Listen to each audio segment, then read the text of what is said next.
जगात सगळ्यात जास्त तरुणाई भारतात. आपला युवा हा समाजाचं ऑक्सिजन. तरुणाईचं पुढे देश चालवणार आहे. मुख्यमंत्री देवेंद्र फडणवीसांकडून तरुणाईचं कौतुक.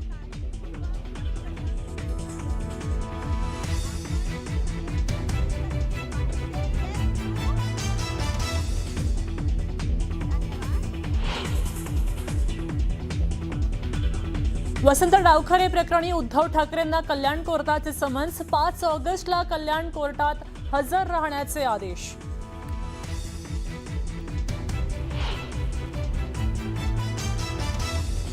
जंतर मंतरवर जेएनसीनं देशाला बदनाम केलं. शिव्या देणं आपली संस्कृती नाही असं म्हणणाऱ्या रामदेव बाबांना तुम्ही पतंजली सांभाळा म्हणत दिपकेंचं प्रत्युत्तर.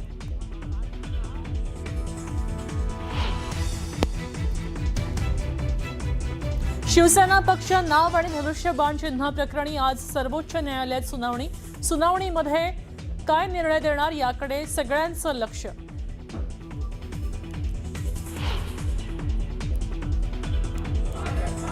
नाशिकमुळे खड्ड्यांमुळे झालेल्या मृत्यूवरून पेटला वाद.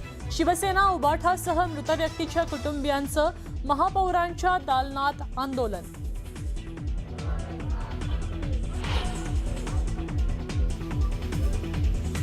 गडचिरोलीला मुसळधार पावसानं झोडपलं. शहरातल्या अनेक सखल भागात साचलं पाणी.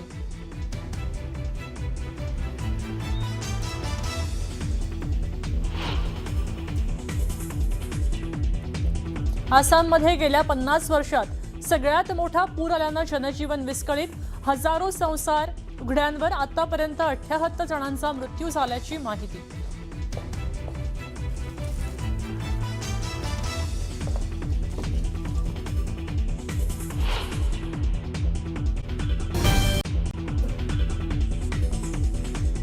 भाजपकडनं अनेकदा ऑफर्स आल्या, मात्र कितीही ऑफर आल्या तरी भाजपमध्ये जाणार नाही. अभिजित दिपकेंचं मोठं विधान. तर भाजपकडनं कुटुंबियांना धमक्या आल्याचाही दिपकेंचा खुलासा.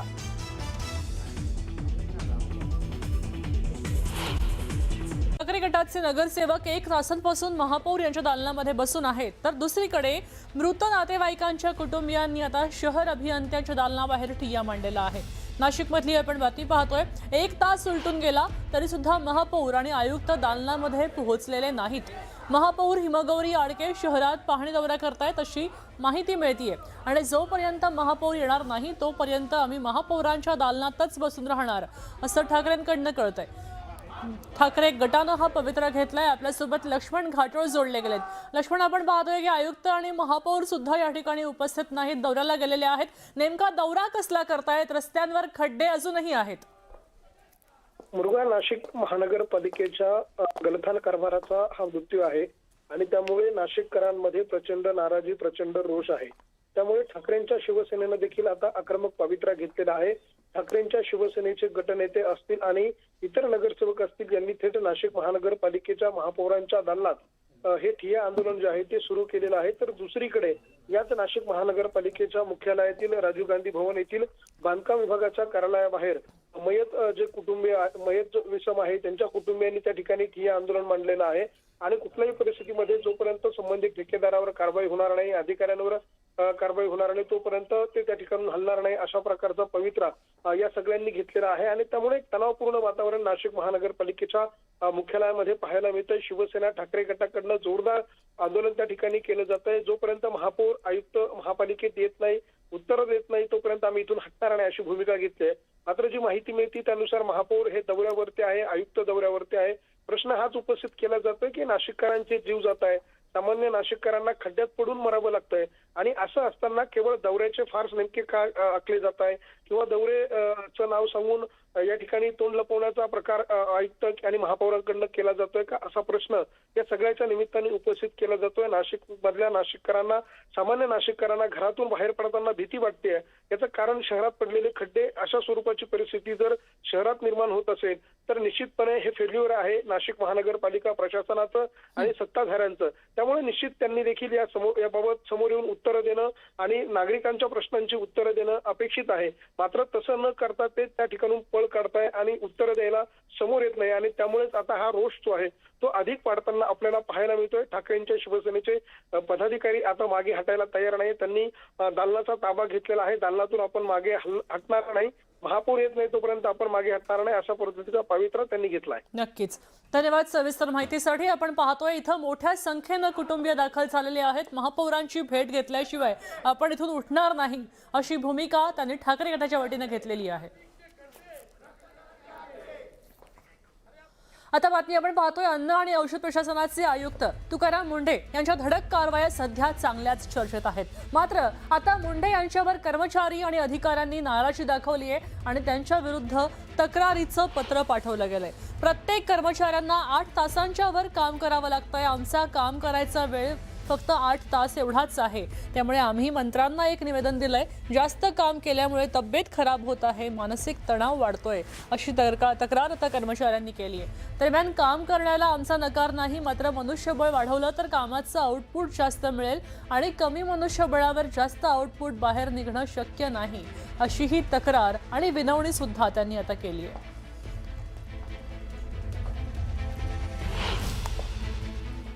पूर्वी देखील काम होत होतं, गुणवत्तापूर्वकच काम करतोय. गुणवत्तापूर्वक काम करण्यासाठी आम्हाला टायमिंग जास्त द्यावा लागतोय ना.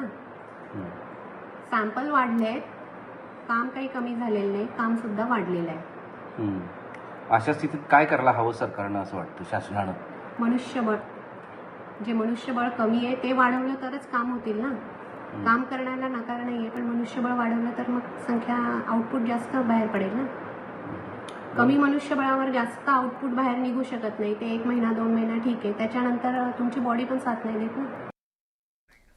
आता बातमी बुलढाण्यात आहे. इथं LPG गॅसचा काळा बाजार करणाऱ्यांवर आता अन्न आणि नागरी पुरवठा विभागाच्या मुंबई इथल्या दक्षता टीमनं मोठी कारवाई केली आहे. मुंबई नागपूर राष्ट्रीय महामार्ग क्रमांक 53 वर खामगाव तालुक्यात सुदर्शन ढाब्याजवळ इंडियन गॅस कंपनीतनं भरून आणलेला टँकर अवैधपणे रिकामा केला जातोय. असं असताना रंगेहात पकडलं गेलं. तब्बल 500 किलोमीटर अंतरावरनं येऊन मुंबईच्या टीमनं ही मोठी कारवाई केली आहे. एकच खळबळ झाली.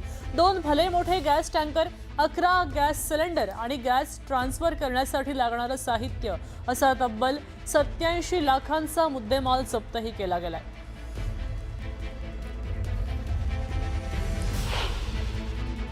ऑइल कंपनीमधून भरून आलेल्या टँकरमधून सिनी एका उभ्या असलेल्या टँकरमध्ये गॅस काढून सिनी गैरमार्गाने गॅस काढून तो काही नोझल मार्गे गॅस सिलेंडरमध्ये व्यावसायिक स्वरूपाच्या आणि घरगुती स्वरूपाच्या सिलेंडरमध्ये भरण्यासाठी तो चोरीच्या मार्गाने काढला जात होता.